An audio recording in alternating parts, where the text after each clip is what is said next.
Hi everyone, in this video, I'm going to show you how to use the pre-screening feature.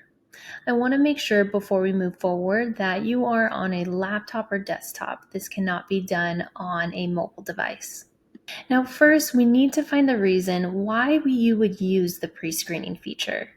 You send your patient invitation link to the patient to fill out their new patient intake forms, but you as the office would like to review all the medical history responses first or upload any documents to the patient chart before virtual nurse practitioners can review and verify their medical history.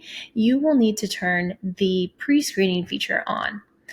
For most use cases, this would be for hormone replacement therapy or certain skin items.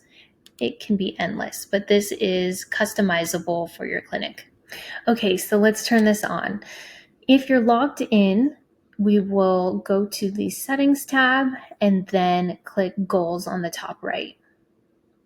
From here, you will need to turn on pre-screening for each goal. Or if there's only one particular service that you want to pre-screen, then make sure that you choose the goal associated with that service.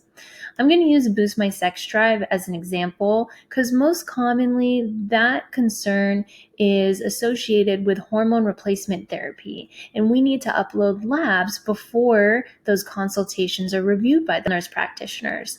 So I'm going to go ahead and click Boost My Sex Drive and toggle on the screen GFE before prescriber review and press save.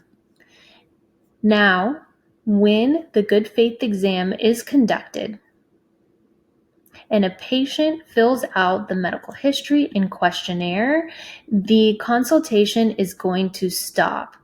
It will then wait for the good faith exam status to change, and an office member must go in and change the status from in progress or new to pre-qualified.